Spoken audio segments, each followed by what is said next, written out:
When Harmful Opinions uploaded his The Coming Adpocalypse video, I was very conflicted with how to interpret it. There's something I need to quickly make clear and make sure I am separated from. There is a trend starting amongst YouTubers of all types, where they basically start rattling their cup of coins and telling you conspiratorial sob stories about how the mainstream meteor is going to crash into their channel and wipe out all their ad revenue.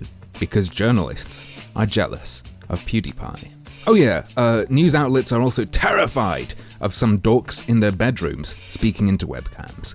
They don't want YouTubers to be able to compete, so they're conspiring to cut off ad money. Now, if you haven't seen the video, he seems to be talking about how some YouTubers are saying that the mainstream media is coming after them and how they need you to give them money so that they can stay alive on YouTube. For me, the initial response to this was to take it somewhat personally, because I made a video on the topic of the mainstream media attacking YouTube, but I didn't say anything about people needing to give me money or anything stupid like that, and I certainly haven't seen anyone else doing it. But get this right, I had the craziest thought right after I was done watching the video. Maybe just because I personally haven't done something doesn't mean that other people haven't done that thing. I know, it's an insane thought, but it's one I couldn't shake, so I decided to reach out to Harmful to see what kinds of people, and more specifically, what kinds of videos he was actually referring to. He's a very approachable person, so it couldn't hurt to, ask him if he could clarify his position. Something that we railed against the Wall Street Journal for not having done with PewDiePie before publishing a hit piece about him, so obviously I shouldn't do it myself, right? His full response is right here, but I'll summarize it for you. He had seen several YouTubers taking advantage of this situation as a means of shilling to their audience, and treating their audiences as though they were entitled to money.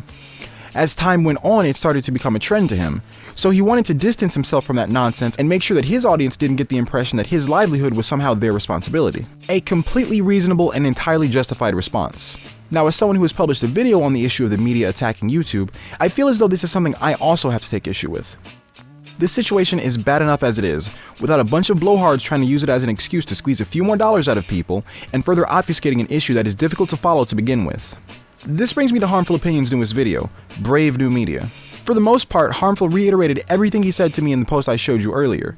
It's really consistent and fully clarifies everything if that post alone doesn't do it for you, even if you don't necessarily agree with him. Each video Harmful does is entertaining, but I'm sure I don't need to tell most of you guys that. Anyways, what I'll be focusing on is the tail end of his video. I'm hoping I can respond to his concerns and provide a bit more information for what people like myself are perceiving to be a media war.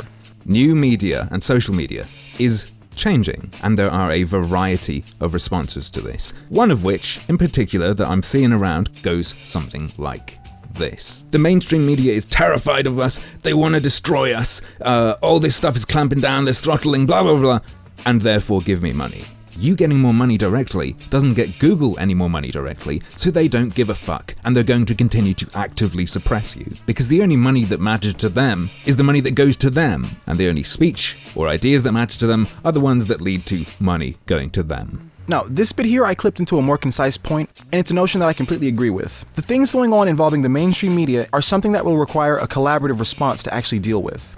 When YouTubers try to take this situation and make it just about them, their perspectives, their ideas, and their worldviews, they're making the issue out to be far less severe than it actually is.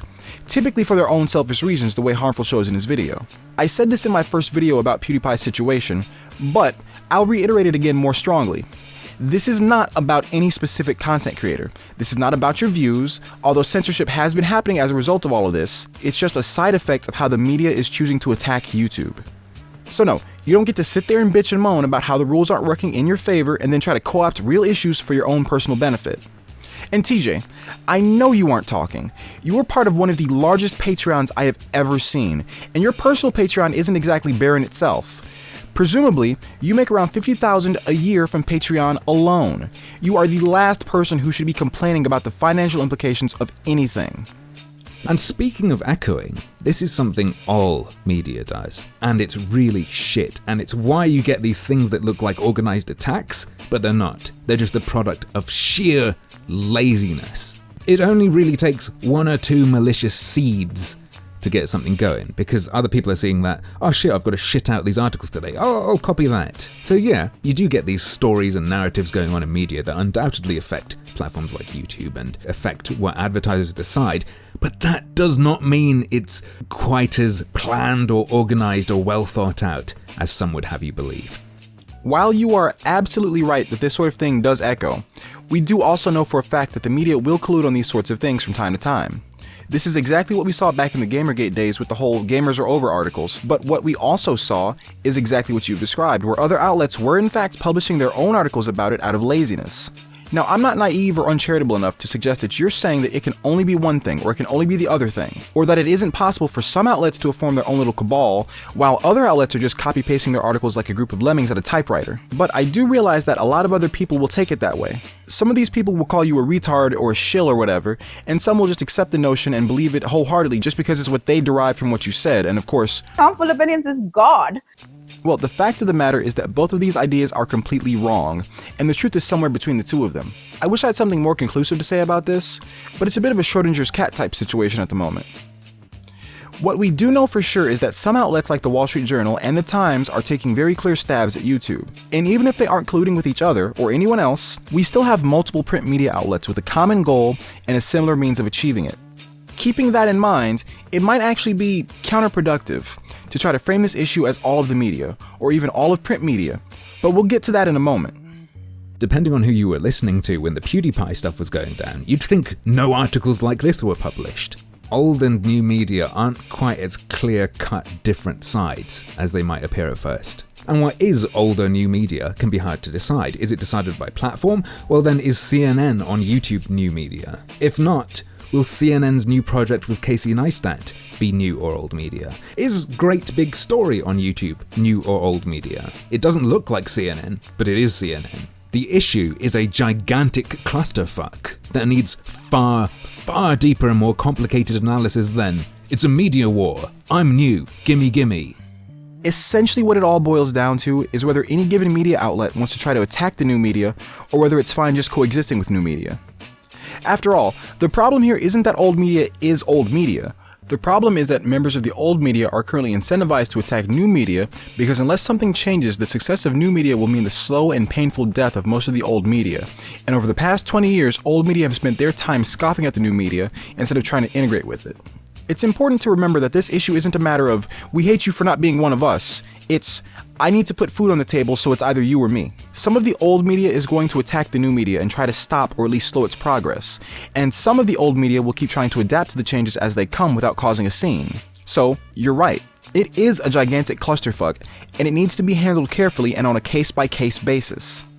What do you do when one of these YouTubers who tries to present themselves like old media, you know, with the newscaster room and all that shit set up, gets picked up by old media, starts getting funded by them, and they just go, well, I need money to do this. I'm still your buddy, I'm still me. And what happens when people leave old media and come to new media? What if they succeed and say the exact same things, but are on YouTube, independently? Is that better or worse? Does it matter? Like I said, it all depends on their actions, not who they are or were. It doesn't matter what they think, it matters what they do. If one of these people from the old media goes independent, what that means is that they aren't part of that outlet anymore and shouldn't be included in anything regarding that outlet they used to be part of. They are their own person. If they get on YouTube and start trying to slander other YouTubers or other media outlets to try to get their funding pulled, then they're right back in the same frying pan. Now, I think this is pretty clean cut. An issue doesn't arise until they use their platform to do something wrong. And I'm sure you'll probably ask the question, well, who decides what's right or wrong? What if one of these people get on YouTube and other outlets use their videos to attack other YouTubers, or some other example where they're not directly responsible for some other action? The answer to this is just as simple. You do. Everyone does on an individual basis. Think about it the same way you would the whole Candid situation. You saw some stuff going down that you find to be morally or ethically objectionable, and you brought it to people's attention. You did more digging, and unveiled more information that helped other individuals come to a conclusion on the subject. Regardless of what I think about the information you presented, how you presented it, or whether or not it violated my own moral or ethical standards, you did what you thought was right. So, basically, keep doing what you've been doing, but be aware that some people with a larger platform than yours have a vested interest in destroying the things you use to publish your videos.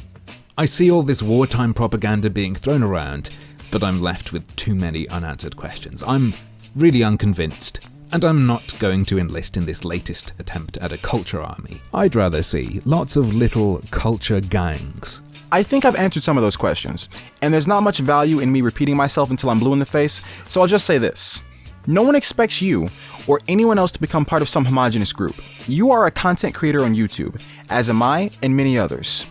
We all have a vested interest in YouTube's survival, and probably should take any attacks against YouTube as an attack on us personally, but not as an excuse to panhandle, and we all need to fight back against anyone trying to attack YouTube in our own way. All of those individual responses to the situation will collectively leave them with a bloody nose, and it all starts by raising awareness that members of the media have declared war on YouTube itself. This is what the media war actually is. But, as usual, that's just another one of my harmful opinions. At risk of sounding like I'm going back on what I said earlier, I would like to encourage everyone to buy a subscription to YouTube Red. Why YouTube Red, you might ask? Because YouTube Red needs to be one of our main responses to this whole media war situation, and it's a good thing to do in general. Subscribing to YouTube Red means that you no longer see ads on videos, and also that your favorite content creators will get a drastically larger amount of money from your views. I see this as being drastically better than donating to someone on Patreon.